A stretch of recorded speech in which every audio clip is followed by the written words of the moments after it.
BVOC মানে bachelor of vocational course, যি বাকী কোৰ্চসমূহৰ নিচিনাই 3 বছৰৰ হয়। কিন্তু এই কোৰ্চ আৰু বাকী কোৰ্চসমূহ যেনে BA, BSc, BCom, BBA ইয়াৰ মাজত বহুতো পাৰ্থক্য আছে।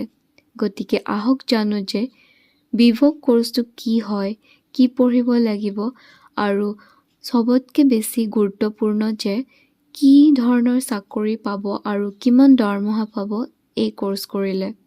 আমি জানো যে বাকী কোৰ্চসমূহত থিয়ৰী বেছিকৈ পঢ়োৱা হয় আৰু প্ৰেক্টিকেল কম পঢ়োৱা হয়, কিন্তু BVOC কোৰ্চত ইয়াৰ পৰা উল্টা হয়। BVOC কোৰ্চত 40% থিয়ৰী কৰোৱা হয় আৰু 60% প্ৰেক্টিকেল কৰোৱা হয়, যাৰ বাবে চাকৰিৰ সময়ত কেণ্ডিডেটৰ বেছি সমস্যাৰ সন্মুখীন হ'বলগীয়া নহয়। 12 পাছৰ পিছত আপুনি এই কোৰ্চটোৰ বাবে এপ্লাই কৰিব পাৰে। প্ৰাইভেট কলেজসমূহত ডাইৰেক্ট এডমিশ্যন ল'ব পাৰে। প্ৰাইভেট কলেজসমূহত 12ৰ পাৰ্চেণ্টেজ বেছি মেটাৰ নকৰে, কিন্তু চৰকাৰী কলেজত এডমিশ্যনৰ বাবে আপোনাৰ 12ৰ মাৰ্কছ কমচে কম 50% হ'ব লাগিব। কিছুমান চৰকাৰী কলেজত এডমিশ্যনৰ বাবে এণ্ট্ৰেন্স এক্সাম দিব লগা হয় আৰু তাৰ পিছতহে এডমিশ্যন হয়, কিন্তু কিছুমান ৰাজ্যত 12ৰ নম্বৰৰ ওপৰত ভিত্তি কৰি মেৰিট লিষ্ট বনাই তাৰ হিচাপত এডমিশ্যন দিয়া হয়। জানুৱাৰীৰ পৰা মাৰ্চৰ ভিতৰত এণ্ট্ৰেন্স এক্সামসমূহ পতা হয়।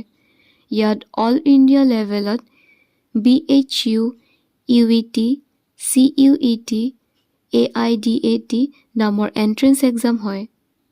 কেৰালাত CUSAT, CAT আৰু উত্তৰ প্ৰদেশত UPCET নামৰ এণ্ট্ৰেন্স এক্সাম হয়।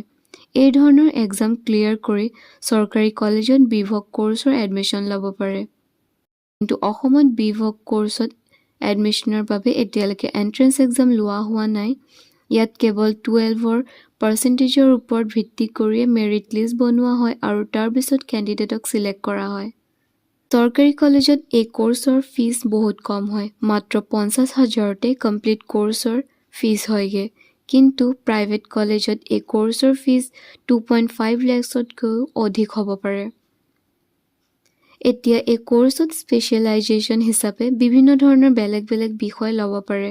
মানে আমি এই কোৰ্চটো agriculture, technology, multimedia, animation, software development, automation, medical laboratory technology, food processing এই ধৰণৰ বিভিন্ন বিষয়ত স্ক্ৰীনত শ্বেয়াৰ কৰাৰ দৰে বিভিন্ন ধৰণৰ বিষয়ত এই কোৰ্চটো কৰিব পাৰি।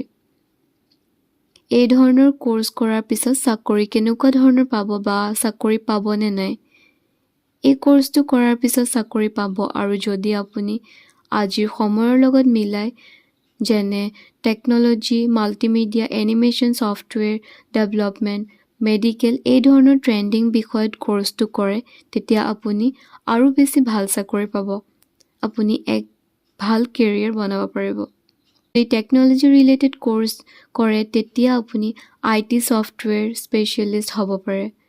Software developer, web developer, database administrator, IT project manager, technical consultant এই ধৰণৰ চাকৰি আপুনি কৰিব পাৰে।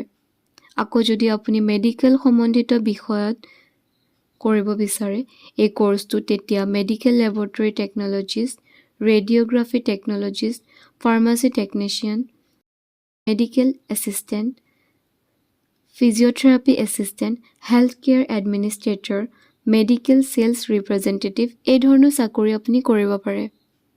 যি ধৰণৰ বিষয়ৰ পৰা আপুনি এই কোৰ্চটো কৰিব তেনেকুৱা ধৰণৰ চাকৰি আপুনি কৰিব পাৰিব।